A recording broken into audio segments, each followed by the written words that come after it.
बिस्मिल्लाहिर्रहमानिर्रहीम। अस्सलाम वालेकुम फ्रेंड्स, मेरा नाम है मिसबा और मैं आपको अपने चैनल में वेलकम करती हूँ। उम्मीद करती हूँ आप जहाँ कहीं भी होंगे अल्लाह की रहमत से खैरियत से होंगे।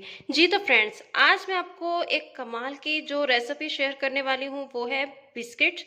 जी हाँ, बिल्कुल बिस्किट्स तो आपने बहुत से सुने होंगे, सूजी के बिस्किट या फिर आपने अंडे के बिस्किट या दूध के, जो बहुत ज़्यादा ही सुने होंगे। तो उस तरह से बनाने का बहुत मुश्किल हो जाता है। जो आज मैं आपको बिस्किट बनाना सिखा रही हूँ, बहुत ही कम बजट में, बहुत ही सस्ते में, जो आपके घर में चीज़ें दस्तयाब हैं उसी से आप इसको बनाना सीखेंगे, तैयार करना बहुत ही इजीली। तो ऐसे बिस्किट जब ये खा लेंगे एक मरतबा तो आपको इसका टेस्ट बहुत ही उम्दा लगेगा।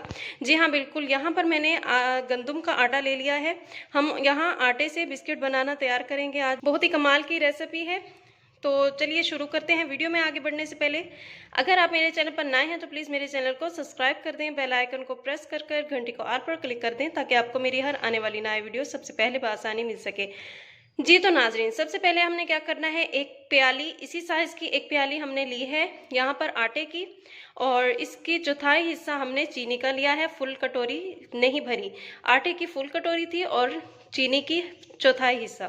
तो अब इसको, इसमें 4 हमने इलायची डाल दिया है। अब इसको अच्छे से ग्राइंड करना है, ग्राइंड कर कर इसको छान लेना है। छान कर इसमें डालना है। पहले हमने आटे को भी छाना है, उसके बाद हमने चीनी को भी छान कर डालना है। इस बात का आपने ख्याल रखना है, क्योंकि अगर चीनी की जो गिल्टियाँ बन जाती हैं, बाद में आगे चल के आपको दिखाती हूँ, तो आपकी रेसिपी ख़राब हो सकती है। इससे इसका ख्याल रखना है आपने। अब जी यहाँ पर हमने छान कर चीनी को डाल दिया है। जो इसकी मोटी मोटी चीनी थी वो हमने रख देनी है साइड पर, किसी और चीज़ में आप इस्तेमाल कर लें, इसको ज़ाया बिल्कुल नहीं करना है। तो यहाँ पर हमने थोड़ी सी इसकी बचा लिया है चीनी को, ग्राइंड हुई हुई। तो हम आगे चलकर बताते हैं कि इसको क्या करना है। मज़ीद इसको अच्छे से गूंदना है। गूंदना किस तरह से, आपने इसमें पानी नहीं डालना है। तो चलिए आगे बढ़ चलते हैं, मैं आपको बताती हूँ कि इसमें क्या डालना है, किस तरह से गूंदना है। जी तो फ्रेंड्स, अब हमने क्या किया है कि ऑयल को, हम ऑयल इस्तेमाल नहीं कर रहे हैं, यहाँ पर घी इस्तेमाल कर रहे हैं। आपने भी इस चीज़ का ख्याल रखना है। और इसको बनाने का एक और तरीका भी है कि आपने क्या करना है, चीनी को डायरेक्ट इसमें ही डाल देना है। लेकिन इसके लिए क्या होगा कि आपको घी की मिकदार का पता होना चाहिए कि आपने घी इसमें कितना डाला है, नहीं तो घी ज़्यादा भी कम हो जाता है, ज़्यादा हो जाता है, कभी कम हो जाता है। फिर इसकी वजह से हमें आटे की डो का पता नहीं चलता है कि किस तरह से हमने इसको रखना है, सख्त रखना है या ज़्यादा नरम नहीं करना है, सख्त रखना है। तो इसलिए मैंने इसको घी को अलग से रखा है, चीनी को इसमें ऐड कर दिया है। अब आपने क्या करना है, थोड़ा थोड़ा घी डालते जाना है और इसे अच्छे से मिक्स करते जाना है।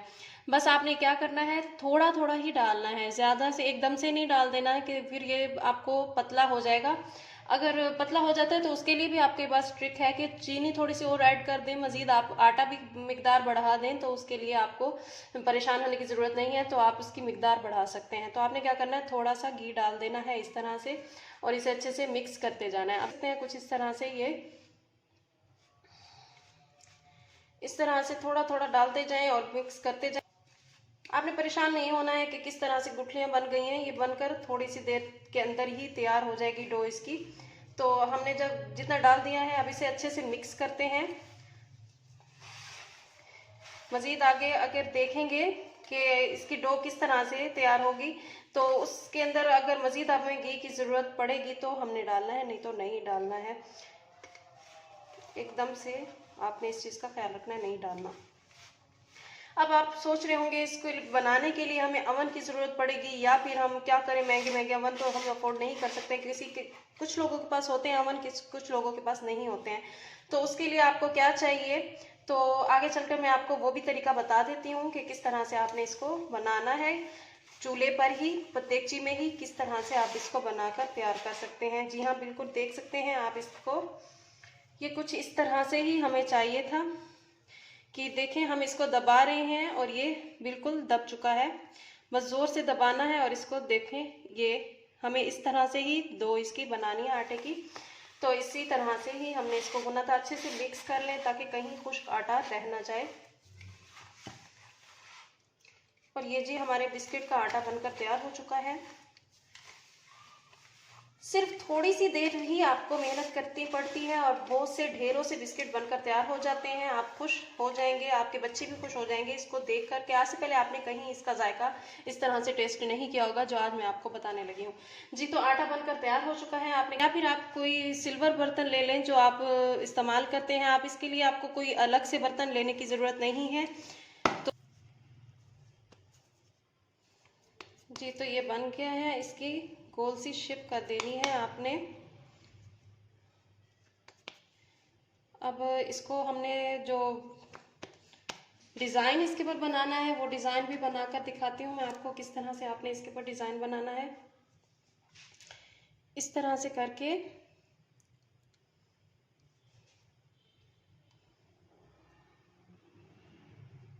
अगर आप चाहें तो बड़े बिस्किट बना लें, अगर आप चाहें तो छोटे बिस्किट बना लें। इसको ख्याल से उठाना है, ख्याल से रखना है ताकि ये टूटे ना। वैसे तो इतने जल्दी टूटता नहीं है, लेकिन अगर आपका आटा अच्छा गूंदा हुआ है, अगर आपका आटा पतला है तो ये टूट भी सकते हैं। इस चीज़ का आपने ख्याल रखना है।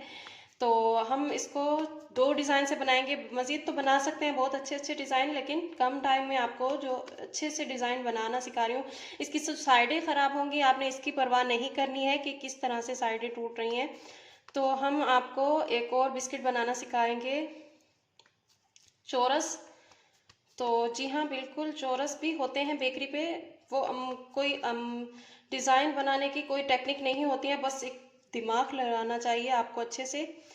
तो इस तरह से चौरस भी बना सकते हैं हम।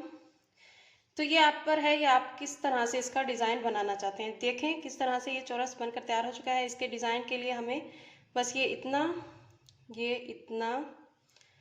और ये इतना और ये इतना, यस, ये बनकर तैयार हो चुका है। अब आपने क्या करना है, इसके ऊपर से हमने इसकी गार्निश करनी है कि किस तरह से इसको हम तैयार कर सकते हैं। मैंने अभी फ़िलहाल 2 बिस्किट बनाए हैं आपको दिखाने के लिए। इसकी गार्निश के लिए वही चीनी जो हमने इसके अंदर निकाली थी, इसके ऊपर से थोड़ी थोड़ी आपने लगा देनी है। या फिर आपके पास कोई पिस्ता या बादाम या कोई चीज़ जो आप इसके ऊपर लगाना चाहते हैं वो भी लगा सकते हैं। इस तरह से करके आपने इसके ऊपर लगा देना है। लास्ट में जो हमने चीनी बचाई थी पीसी हुई, इसका क्या करना है मैं आपको चल कर बताती हूँ। आगे आपने क्या करना है, दूध ले लेना है, या फिर अपने रुई से या फिर अपने हाथों से या फिर चम्मच से किसी तरह से आपने इसके ऊपर इस तरह से लगा देना है। सस्ती तरीन रेसिपी जो मैं आज आपके साथ शेयर कर रही हूँ, उम्मीद करती हूँ आपको अच्छी लगेगी। ये बहुत ही अच्छी और उम्दा होती हैं। आपने बिस्किट अपने साइज़ के बना के रख देने हैं। चीनी को हमने ग्राइंड इसलिए किया था कि ताकि ये दूध में मिक्स होते अच्छे से मिक्स हो जाए। तो इससे हमारे जो बिस्किट हैं इसको बहुत ही प्यारा कलर आएगा दूध से। तो लास्ट में आपने इसका दूध का इस तरह से लगाना ज़रूर है अच्छे से। बस जी ये लग गया है। और अब हमने क्या करना है, तो जी अब हमने क्या करना है, इसको पकाने का तरीका देगची में बहुत ही आसान सा है। आपने इस तरह से कटोरी रख देनी है और उसको चूल्हे पे रख देना है। ये बहुत ही गर्म हो चुकी है। हमने 5 मिनट के लिए हाई फ्लेम पर इसको ठहरा दिया था। अब इसके ऊपर हम इसको रखने लगे हैं। आपने क्या करना है, अगर आपके पास बर्तन खुला है तो आपने इसको पतीली के इर्द गिर्द नहीं लगने देना। इतना इस तरह का बर्तन इस्तेमाल करें जो साइडों पर ना लगे, टच ना हो। और आपने बिस्किट 2-2 करके रखने हैं। चलो अगर आपका खुला बर्तन है तो आपने 4 भी रख देने हैं, लेकिन बिस्किट एक दूसरे से टच ना करें। तो इस बात का आपने ख्याल करना है। अब हमने हाई फ्लेम को लो कर दिया है, बिल्कुल लो। तो अब इसको हम ढकने लगे हैं। ढककर अच्छे से इसको ठहरा देना है और ये 15 से 20 मिनट तक आपने इसको रखना है। उसके बाद आप इसको चेक करते रहिएगा बार बार कि ताकि ये अच्छे से पक जाए। तो अगर ये कच्चा है तो आप इसको फिर मज़ीद ठहरा दें, ये जलेगा नहीं। बस आपने इसका ख्याल रखना है, हाई फ्लेम नहीं करनी, लो करनी है जी। तो फ्रेंड्स अब इसको खोलकर हम इसको निकालने लगे हैं। इस तरह से कुछ देख सकते हैं, ये जी टूट गया है, बहुत ही गर्म है। इसको आराम से निकालना है कपड़े से पकड़कर जी। तो फ्रेंड्स आप देख सकते हैं ये किस तरह से बनकर तैयार हो चुके हैं। ये पीछे से जले भी नहीं है। और जी तो ये हमारे बिस्किट बनकर तैयार हो चुके हैं, बहुत ही खस्ता, बहुत ही उम्दा, कमाल के। आप देख सकते हैं किस तरह से। तो ख़ुद भी खाएं, अपने बच्चों को भी खिलाएं। तो उम्मीद करती हूँ आज मेरी वीडियो आपको अच्छी लगी होगी। अगर ये मेरी वीडियो आपको अच्छी लगी है तो प्लीज़ मेरे चैनल को सब्सक्राइब कर दें, बेल आइकन को प्रेस कर घंटी को ऑल पर क्लिक कर दें ताकि आपको मेरी हर आने वाली नई वीडियो सबसे पहले बआसानी मिल सके। मिलते हैं एक नए वीडियो के साथ, तब तक के लिए अल्लाह हाफिज़।